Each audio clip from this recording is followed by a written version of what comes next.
So I was in my house one day, and the phone rang, and which was unusual to start with. The phone rang, and it was an American voice on the end of the line, and he had one question for me. He said, "Are you the one who sang Nights in White Satin?"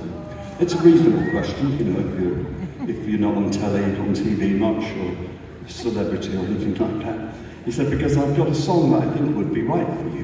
So he sent this, the demo of this song around to my house the next day, and I was listening to it unenthusiastically, because I didn't do other people's songs really. But there happened to be at my house that day a young lad who worked at the Moody Blues record shop. Yes, we had a record shop, and well, we had an office, and downstairs there was a shop.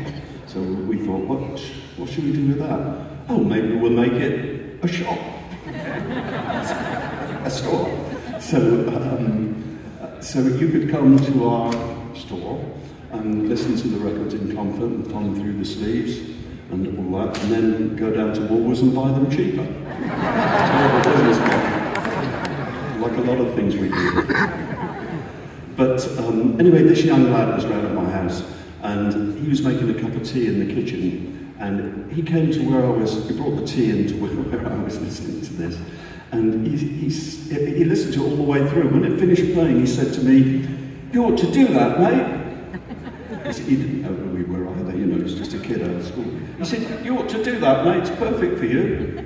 And I thought, there's a boy who knows. So I went down to this little studio called Advision behind Oxford Street, and I met the guy who called me. It was a guy called Jeff Wayne, and he was working on a musical version of the H.G. Wells story of the War of the Worlds.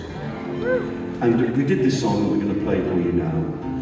And I did another song on this project as well. But just as a little aside, I'm happy to say that last year I was back in the touring stage show of the War of the Worlds in the UK, and I loved every minute. I had done it from when they started making it a stage show, but then I stepped aside, not being the juvenile lead anymore, you know, but I came back as still myself in the same suit, but it was a pleasure for me. Anyway, the phone rang again about 2 years later. I heard nothing on this particular quarter, and then about 2 years later the phone rang again. I rushed to pick it up.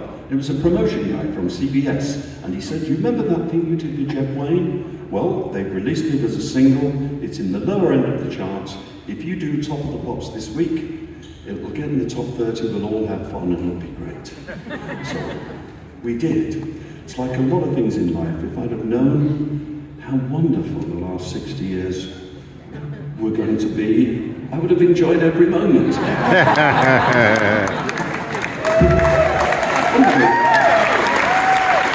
As it is, it's been stressful away. Anyway, what a wonderful gift, this song. It seems everywhere we go, before tonight maybe, and play this song, people seem to know it. And this is called Forever Autumn. Yeah.